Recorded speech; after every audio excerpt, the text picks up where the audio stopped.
Hi எல்லோருக்கும் வணக்கம். இன்றைக்கி நம்ம இந்த வீடியோவில் எதை பற்றி பார்க்க போகிறோன்னா true intention of your person பார்க்க போகிறோம். சரியா? அதுக்கு முன்னாடி நீங்கள் நம்மளோட சேனலில் ஃபஸ்ட் டைம் பார்க்குற விவசாயம் இருந்தால் கீழே இருக்க சப்ஸ்கிரைப் பட்டனை கிளிக் பண்ணிக்கோங்க. கூடவே இருக்க பெல் ஐக்கானையும் கிளிக் பண்ணிக்கோங்க.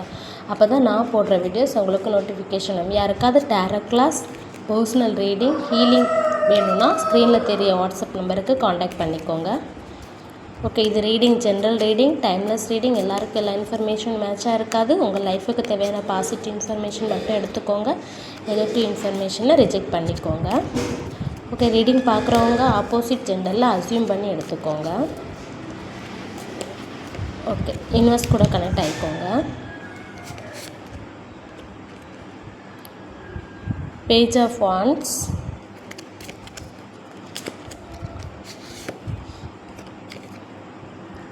Knight of Pentacles,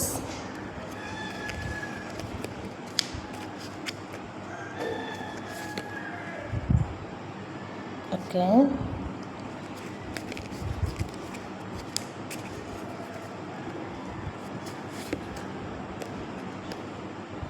okay,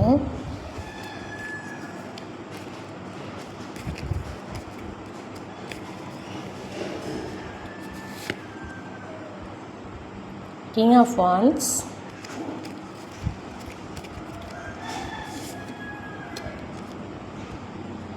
okay, King of Cups,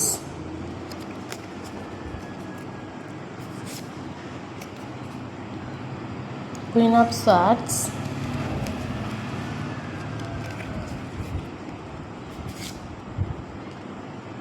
Ace of Pentacles,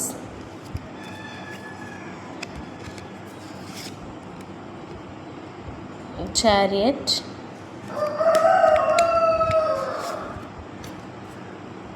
okay,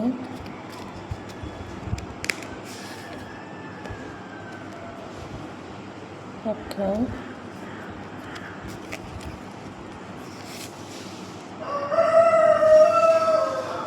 okay, okay, Knight of Cups,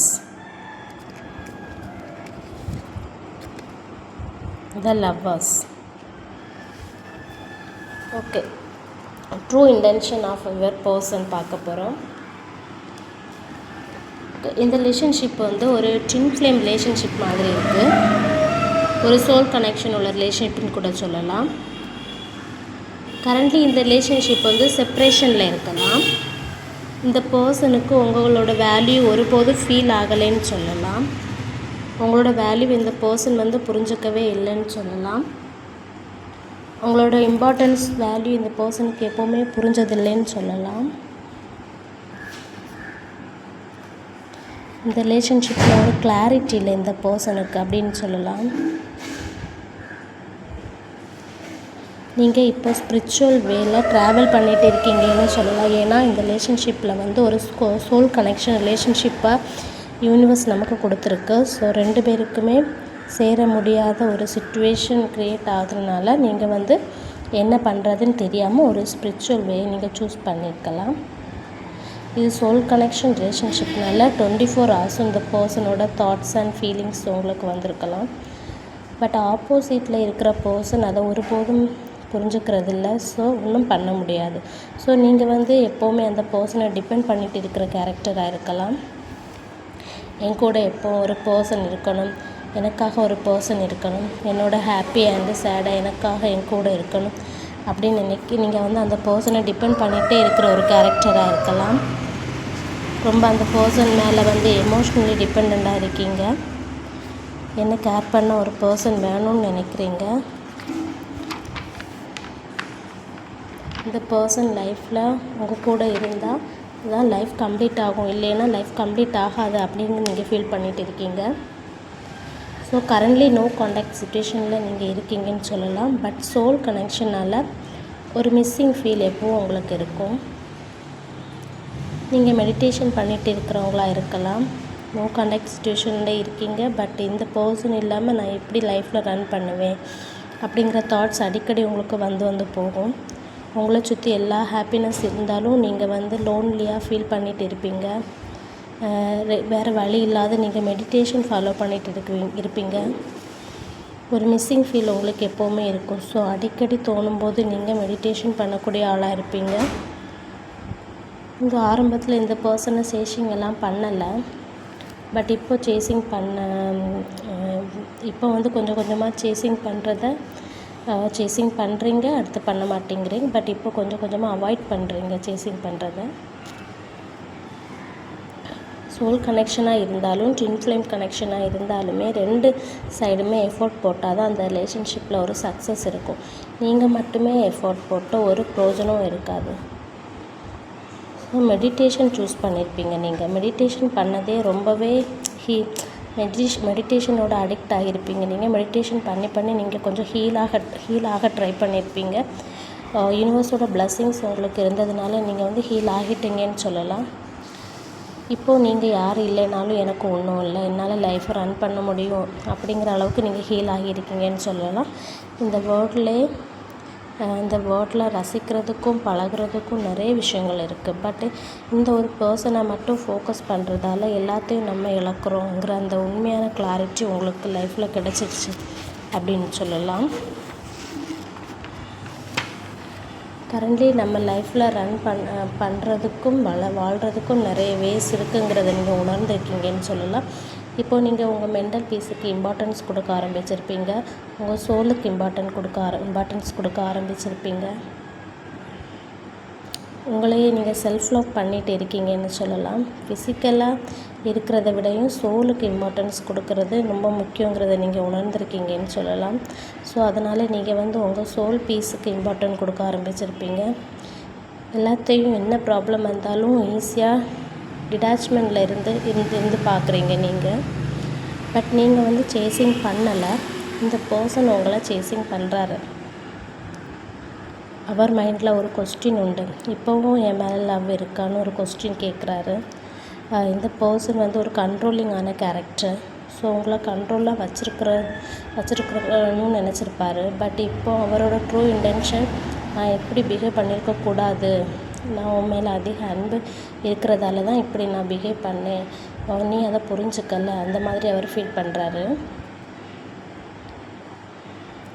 இப்போது கரண்ட்லி இந்த பர்சனுக்கு வந்து ஹார்ட் பிரேக் உண்டாகியிருக்குன்னு சொல்லலாம். எமோஷ்னலி டவுனாக இருக்காருன்னு சொல்லலாம். நீங்கள் எப்படி எமோஷ்னலி டவுனாக ஃபீல் பண்ணீங்களோ அதே மாதிரி இவருக்கும் எமோஷ்னலி டவுன் ஃபீல் ஆகியிருக்கு. இதுதான் கர்மா ஃபேஸ் பண்ணிகிட்டு இருக்காருன்னு சொல்லலாம். என்னது பண்ணாலும் என்ன முயற்சி எடுத்தாலும் எல்லாமே ஃபெயிலியரில் தான் முடிஞ்சிருக்கு. நீங்கள் எமோஷ்னலாக டவுனாக இருக்கும்போது இந்த பர்சன் வந்து உங்களுக்கு நிற்கலை. பட் இப்போது எமோஷ்னலி அவைலபிளாக இருக்கணும், உங்களுக்காக நிற்கணும்னு நினைக்கிறாரு. யூனிவர்ஸ் வந்து எனக்காக ஒரு கரெக்டான ரிலேஷன்ஷிப்பை தான் கொடுத்தது, பட் நானே அதை கெடுத்துக்கிட்டேன் என் ஈகோவால் அப்படிங்கிறத ஃபீல் பண்ணிகிட்டு இருக்காரு. ரொம்ப மிஸ் பண்ணுறாரு. நீங்கள் ஹர்ட் ஆனீங்களோ கஷ்டப்பட்டீங்களோ அதே மாதிரி இந்த பர்சனும் இப்போ ஃபேஸ் பண்ணிகிட்டு இருக்காரு. ஸோ இந்த செப்ரேஷனில் தான் இந்த பர்சனுக்கு உங்களோட வேல்யூஸ் புரிஞ்சுதுன்னு சொல்லலாம். முன்னாடி இந்த பர்சன் உங்களுக்கு வேல்யூ கொடுத்துருக்கவே மாட்டார். ஸோ இப்போ இந்த பர்சனுக்கு உங்களோட வேல்யூ புரிஞ்சிருக்குன்னு சொல்லலாம். ரொம்பவே மிஸ் பண்ணுறாரு. அவரோட ஃபீலிங்ஸை வந்து உங்ககிட்ட ஷேர் பண்ணணும்னு நினைக்கிறாரு. வெளியே காட்டிக்கட்டாலும் இன்னர் வைஸ் வந்து உங்களை ரொம்ப ஃபீல் பண்ணுறாரு, மிஸ் பண்ணுறாரு. கொஞ்சம் ஸ்ட்ரெஸ்ஸாக இருக்கார். இந்த பர்சன் ஆரம்பத்தில் உங்களை தவிர எல்லா பர்சனுக்கும் இம்பார்ட்டன்ஸ் கொடுத்துருக்கலாம். நீங்கள் ஈஸி அவைலபிளாக இருந்ததுனால உங்களை தவிர எல்லாரையும் அவர் நம்பியிருக்கலாம், ட்ரஸ்ட் பண்ணியிருக்கலாம். ஆனால் உங்களை மட்டும் ட்ரஸ்ட் பண்ணாமல் இருந்தார். பட் இப்போ அவர் உங்களை ட்ரஸ்ட் பண்ணுறாரு. இந்த பர்சன் இப்போ உங்ககிட்ட பேசுறதுக்காக ஒரு ப்ராப்பர் டைமுக்காக வெயிட் பண்ணிகிட்டு இருக்கார். கரண்ட்லி இப்போ உங்களுக்கு உங்களை ரொம்ப லவ் பண்ணுறாருன்னு சொல்லலாம். பட் அதை எக்ஸ்ப்ரெஸ் பண்ண முடியாமல் ஸ்ட்ரகிள் பண்ணிகிட்டு இருக்கார். ஸோ ஒரு ஐசோலேஷன் ஃபேஸில் இருக்கார். இவரோட சோல் உண்மையாக ட்ரஸ்ட் பண்ணுது நீங்கள் என் கூட இருக்கணும் அப்படிங்கிறத வந்து இவரோட சோல் வந்து நீங்கள் இந்த பர்சன் கூட இருந்தால் இந்த பர்சனுக்கு ஹாப்பினஸ் இருக்கும் அப்படிங்கிறத அவரோட சோல் வந்து கைட் பண்ணுது. ஸோ உங்கள்கிட்ட எல்லா விஷயத்தையும் ஷேர் பண்ணணும்னு நினைக்கிறாரு. ஒரு ஸ்ட்ராங் டெசிஷன் எடுக்கணும்னு நினைக்கிறாரு. ஸோ உங்களுக்கு ஷுவராக ஒரு கிளாரிட்டி கொடுப்பாரு. உங்களுக்கு நீங்கள் என்கிட்ட ஃப்ரெண்டாவது இன்னும் பேசு அப்படிங்கிற அளவுக்கு உங்கள்கிட்ட கண்டிப்பாக ஒரு கம்யூனிகேஷன் அவர் கொடுப்பார். அட்லீஸ்ட் நீ ஃப்ரெண்டாவது பேசு அப்படிங்கிற ஒரு கம்யூனிகேட் உங்களுக்கு கொடுப்பாரு. ஒரு ரீஸ்டார்ட் வேணும்னு அவர் ஆசைப்படுறாரு. கரெக்டான டைமுக்காக அவர் வெயிட் பண்ணிகிட்டு இருக்கார். இதுதான் அந்த பர்சனோட ட்ரூ இன்டென்ஷன். ஓகே இந்த இம்பார்ட்டன்ட் லெட்டர்ஸ் பார்க்கலாம். J important, F important, V important, T important, I important, W important, G important, C important, U important. Important dates பார்க்கலாம். 2 important, 4 important, 10 important, 16 important, 30 important. இனி important month பார்க்கலாம். February, March, April, July, October. Important age பார்க்கலாம். 22, 42, 47, 32, 37. Important angel number 666. யாரெல்லாம் பார்க்குறீங்களோ அவங்களுக்கு ஷுவராக இந்த video resonate ஆகும். Important colour பார்க்கலாம். Important colour வந்து ash colour and violet. Okay இன்னொரு இன்ஃபர்மேஷன், நம்ம வந்து ஓவர் திங்க் அதிகமாக பண்ணுறோம்ல, அதை ஸ்டாப் பண்ணதுக்கு என்ன பண்ணலான்னா, நம்ம வந்து ஏதாவது விஷயங்களில் பிஸியாக வச்சுருக்கும் போது நமக்கு அந்த ஓவர் திங்கிங் வந்து அவ்வளோவா வராது. இன்னொன்று நம்ம வந்து சுறுசுறுப்பாக இருக்கணும். சுறுசுறுப்பாக ஏதாவது நம்ம ஃபிசிக்கலாக பண்ணிகிட்டு இருந்தாலும் நமக்கு அந்த ஓவர் திங்கிங் கொஞ்சம் ரெடியூஸ் ஆகும். ஸோ நம்ம வந்து யோகா பண்ணலாம், மெடிடேஷன் இப்படி ஏதாவது ஒன்று ஃபாலோ பண்ணலாம் டெய்லி. அப்போ கொஞ்சம் ஓவர் திங்க் வந்து கொஞ்சம் ரெடியூஸ் ஆகும். இப்போ நம்ம ப்ரெசண்ட்டாக நிகழ்காலத்தில் இப்போ என்ன நடக்குன்னு நினைக்கிறவங்களுக்கு வந்து ஓவர் திங்கிங் இருக்காது. ஃப்யூச்சர் என்ன ஆகுமோ, முன்னாடி நடந்த விஷயத்தையும் ஃப்யூச்சரையும் பற்றி டிபெண்ட் பண்ணிகிட்டு இருக்கவங்களுக்கு தான் ஓவர் திங்க் வந்து அஃபெக்ட் ஆகும் அதிகமாக. ஸோ நீங்கள் ப்ரெசண்டில் வாழ பழகிக்கணும். ஓகே நம்ம வந்து இப்போது தனியாக இருக்கும்போது வந்து நமக்கு வந்து எப்போவுமே என்ன சண்டை நடந்தது, அதில் நான் அப்படி பேசியிருக்கக்கூடாது, அவங்க அப்படி பேசியிருக்கக்கூடாது அப்படிங்கிற அந்த ஓவர் திங்க் வந்து அதிகமாக இருக்கும். ஸோ நம்ம வந்து தனியாக இருக்கக்கூடாது. மேக்ஸிமம் ரொம்ப ஓவர் திங்கில் இருக்கவங்க லோன்லியாக இருக்கக்கூடாது. ஸோ அவங்க வந்து அவங்கள வந்து பிஸியாக வச்சுருக்கணும். ஒரு ரிலேஷன்ஷிப் முடியும் போது தான் நம்ம என்னெல்லாம் சொன்னோம், என்ன நடந்தது, அந்த வார்த்தைகளை நம்ம திரும்ப நினைக்கிறோம். சரி, அப்படி நம்ம வந்து ஒரு விஷயத்தை அதிகமாக நினைக்கக்கூடாது. நம்ம வந்து எப்போவுமே பிஸியாக வச்சுருக்கணும். ஃபோக்கஸ் வந்து வேறு விஷயங்களில் கொண்டு போகும்போது இந்த ஓவர் திங்க் வந்து நமக்கு ரெடியூஸ் ஆகும். Okay, thank you.